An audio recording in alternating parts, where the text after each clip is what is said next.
সিলেট ঢাকা ও সিলেট কক্সবাজার রেলপথে দুটি special train চালু। আখাউড়া সিলেট রেলপথ সংস্কার ও ডুয়েল গেজ ডাবল লাইনে উন্নীতকরণ। ট্রেনের টিকিট কালোবাজারি রোধ।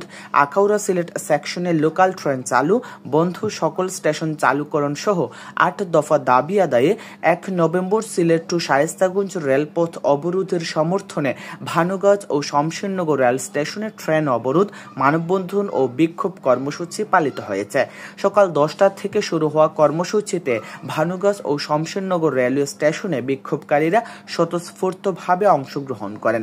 বিক্ষোভ চলাকালে সিলেটগামী পারাবত এক্সপ্রেস ট্রেন 12:15 থেকে 1:45 পর্যন্ত এবং শমশেরনগর স্টেশনে 1:03 থেকে 1:30 পর্যন্ত আটকা পড়ে। এ সময় শতাধিক বিক্ষোভকারী দাবি দেওয়ার সপক্ষে স্লোগান দেন এবং জনগুরুত্বপূর্ণ এসব দাবি দ্রুত বাস্তবায়নে সরকারের নিকট জোর দাবি জানান।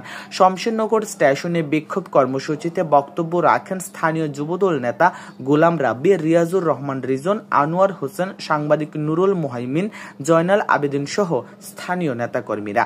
বক্তারা বলেন, নতুন দুটি স্পেশাল ট্রেন ও লোকাল ট্রেন চালু করা, আখাউড়া সিলেট রেলপথে সংস্কার, মান্দাত আমলের বগি ও ইঞ্জিন পরিবর্তন, রেলপথে ট্রেনের টিকিট কালোবাজারি বন্ধ করা, টিকিট সংকট থেকে উত্তরণ সহ যাত্রীদের অবর্ণনীয় দুর্ভোগ লাঘব করা। তারা বলেন, সিলেটের প্রবাসীদের বিপুল পরিমাণ রেমিটেন্স দেশের অর্থনৈতিক উন্নয়নে গুরুত্বপূর্ণ অবদান রাখলেও বৃহত্তর সিলেটবাসী বৈষম্যের শিকার হচ্ছেন। সিন্ডিকেট চক্র কর্তৃক টিকিট কালোবাজারির মাধ্যমে রেল স্টেশনের কিছু অসাধু মাস্টার ও কর্মচারী দ্বিগুণ তিনগুণ টাকা হাতিয়ে নিচ্ছে। এসব অব্যবস্থাপনা ও দুর্নীতি রোধে এবং ত্রুটিমুক্ত ইঞ্জিন যুক্ত করা, স্টপেজকৃত স্টেশনে আসন সংখ্যা বৃদ্ধি, যাত্রীদের চাহিদা অনুপাতে প্রতিটি ট্রেনে অতিরিক্ত বগি সংযোজন করা সহ বৃহত্তর সিলেটবাসীর ৮ দফা দাবি দ্রুত বাস্তবায়ন না হলে প্রয়োজনে আরো বৃহৎ আন্দোলন গড়ে তোলা হবে।